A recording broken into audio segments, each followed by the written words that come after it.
Bien-aimés dans le Seigneur, Shalom. Nous sommes dans la joie de nous retrouver ce mercredi 28 octobre 2020 pour la méditation quotidienne. Et ce jour, le Seigneur nous conduit dans les livres des Proverbes. Nous allons lire un verset, Proverbes chapitre 1er, verset 7. Proverbes chapitre 1er, verset 7. Nous lisons la parole de Dieu dans la version Louis II. Voici ce que déclarent les Écritures. La crainte de l'Éternel est le commencement de la science. Les insensés méprisent la sagesse et l'instruction. Bien-aimés, ce matin, notre thème, c'est la crainte de l'Éternel. Bien-aimés, la science gère le monde. Tout ce que nous faisons, l'existence même de l'être humain est régie par la science, qui est en fait la connaissance que nous avons de quelque chose, ou un système de connaissances rationnelles ou expérimentales sur quelque chose. Notre mode de vie est en grande partie commandé par la science, qui est multiple. C'est par les découvertes que les scientifiques font, par les recherches, et ils nous disent de faire ceci, de faire cela. Nous prenons tel produit, nous prenons, disons, nous employons, nous utilisons telle lotion, nous faisons telle chose pour purifier l'eau que nous prenons. Il y a beaucoup de choses. Et c'est la science, en fait. Il est écrit dans la Bible, « Mon peuple périt par manque de connaissance, manque de science. » Et la Bible dit dans le livre de Pierre, un des livres de Pierre, il est dit que nous devons ajouter à notre foi la science. Donc la science, bien-aimée, est divine. C'est en fait la découverte de ce que Dieu a fait dans le monde. La science ne fait que découvrir, ne crée pas, ne fait que découvrir et inventer à partir de ce que Dieu a fait, à partir de la création. Cependant, la science sans conscience, disent les universitaires, la science sans conscience n'est que ruine de l'âme. Il y a donc une science qui peut nuire. Et nous le voyons par exemple avec la technologie meurtrière, avec la fabrication des armes, avec la fabrication des armes biologiques. C'est la science. Nous voyons comment la couche d'ozone a eu des problèmes parce qu'il y a la pollution, la science. Et les choses que nous faisons, la science dont la racine est la crainte de Dieu, ferait mieux les choses.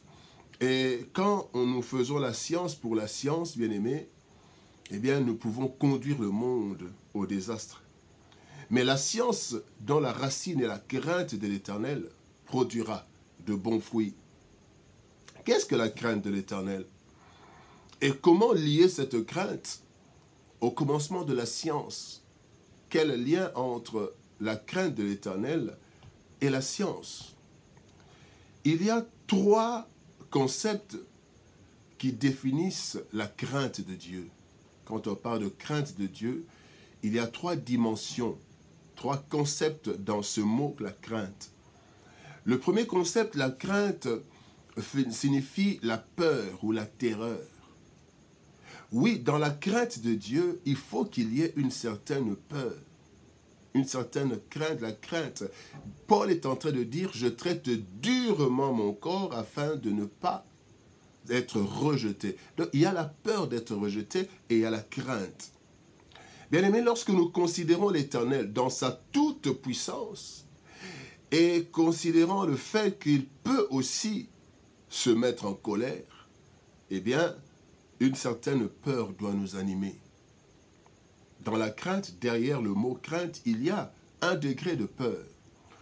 Et la Bible dit dans Hébreux chapitre 12, versets 28-29, il est dit, « C'est pourquoi, recevant un royaume inébranlable, montrons notre reconnaissance en rendant à Dieu un culte qui lui soit agréable, avec piété et avec crainte. » Et la crainte ici, vous allez voir comment c'est lié à la peur, avec crainte, car notre Dieu est aussi un feu dévorant. Il est un feu dévorant. Donc nous lui rendons un culte qui lui soit agréable, avec piété, avec crainte, parce que notre Dieu est un feu dévorant et ce feu peut nous dévorer. Donc cet élément de la crainte, cet élément de peur dans la crainte, apporte une base importante dans la science. La connaissance en conformité avec les principes de Dieu, de peur de provoquer la colère de Dieu. Bien-aimés, quand la crainte est le commencement de la science, donc dans la science, il faut une certaine crainte pour que nous ne fassions pas des choses qui peuvent irriter le Créateur, parce que nous avons dit au départ que la science s'appuie sur la création. La science ne fait que étudier la création, et à partir de la création de Dieu, il y a des inventions, mais ces inventions sont tirées de la création. Et donc, quand la science, au départ, dans la racine, il faut qu'il y ait une certaine crainte, peur de Dieu, pour ne faire que ce qui ne peut que ne pas faire ce qui peut nous amener la colère de Dieu. Et il y a des choses dans la science, une science sans Dieu, qui apporte la colère de Dieu. Aujourd'hui, il y a des hommes qui sont transformés en femmes, des femmes qui sont transformées en hommes par la science, et ça amène la colère de Dieu. Ce n'est pas pour rien qu'un jour Dieu va éliminer cette terre, effacer cette terre et ces cieux, parce que, entre autres, la science sans conscience, la science sans la sagesse de Dieu, nous amène la colère de Dieu.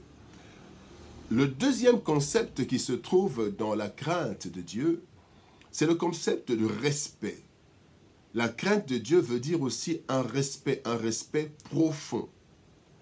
La deuxième composante de la crainte, c'est le profond respect pour Dieu, considérant sa majesté, sa grandeur, le Créateur, le Père et Maître, crée en nous un respect profond pour ce qu'il est. Pour ce qu'il est, bien-aimé. Et cet aspect de la crainte nous pousse au respect de la création. Et quand cette science, à la base, craint Dieu, il y a la crainte de Dieu, c'est pour que cette connaissance, cette science, nous pousse à la protection et au respect des lois de la nature et de la création. Et il y a des sciences pour le respect, la protection. La médecine s'attelle à protéger, à entretenir le corps humain. La psychologie, pour pouvoir ramener certaines personnes qui peuvent être désorientées ou bien dans certaines situations, pour que psychologiquement, l'être humain soit stable. La science, les ingénieurs qui font des maisons, mais en faisant ces maisons, protègent la nature et cherchent aussi à ne pas détruire. Mais quand la science n'a pas de profond respect, nous pouvons faire des choses en détruisant la nature, sans respecter ce que le Créateur, à qui nous devons respect et profond respect, sans tenir compte de cela, bien-aimés, nous allons à côté de notre science. La science, sans la crainte de Dieu, c'est la destruction de la nature. Il y a 2 psaumes qui nous inspirent, qui soutiennent cette partie. Le psaume 95, 6 dit « Venez, prosternons-nous et humilions-nous, fléchissons le genou devant l'Éternel, notre Créateur. » Et le psaume 139, verset 14 « Je te loue de ce que je suis une créature si merveilleuse. Tes œuvres sont admirables et mon âme le reconnaît. Les œuvres sont admirables. » Et quand la science a comme base la crainte de Dieu, les scientifiques feront tout pour bien gérer le monde.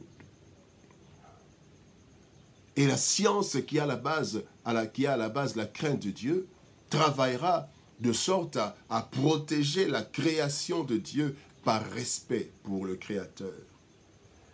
Et le troisième aspect, ou le troisième concept dans la crainte de Dieu, c'est la soumission et le désir de plaire. Quand je crains Dieu, je me soumets à lui et j'ai ce désir de lui plaire.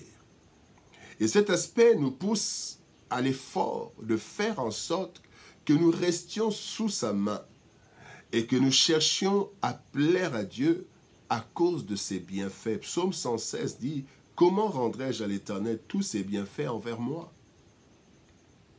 La soumission, le désir de plaire, comment rendrai-je à l'Éternel? Et 1 Chronique 21, 24, David est en train de dire à Oman, il dit, je ne présenterai point à l'Éternel ce qui est à toi, et je n'offrirai point un holocauste qui ne me coûte rien. Et la science, qui a comme base, qui a comme commencement la sagesse, devrait être une science qui nous pousse à plaire à l'Éternel. Et d'ailleurs, la transformation du monde par la science, c'est aussi une soumission, un désir de plaire. Seigneur, tu nous as donné cette terre, tu nous as donné ces diamants, tu nous as donné cet or. Nous prenons cet or, nous travaillons cet or et qui deviennent des bijoux qui embellissent des personnes, qui devient cette terre qui devient on arrange la nature.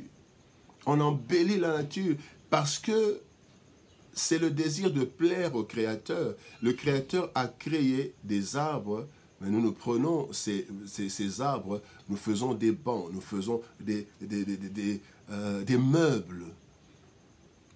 Et là, c'est aussi une façon de plaire à celui qui nous a donné des talents, cette terre, et nous fructifions ces talents afin que ces talents plaisent à Dieu. Bien-aimés dans le Seigneur, cet aspect de la crainte pris dans la science nous conditionne pour utiliser la science de façon à plaire à Dieu et dans le respect de ses commandements. Ainsi, cette crainte sera le commencement de la sagesse de Dieu et de son œuvre afin de l'utiliser sagement. La vraie science doit être au service du développement de la création. Sa base ou son commencement, c'est la crainte de Dieu. Ainsi, ce sera une bénédiction pour l'humanité et non une source de destruction, ainsi que nous le voyons. Et les insensés méprisent la sagesse, méprisent l'instruction, et c'est une des raisons pour lesquelles le monde est en train de se détruire, parce que les insensés ont méprisé la sagesse, ont méprisé l'instruction, et ces insensés peuvent être des scientifiques, mais dont la base de leur science n'est pas la crainte de Dieu. Bien-aimés dans le Seigneur, que Dieu nous bénisse. Shalom, au revoir et à demain.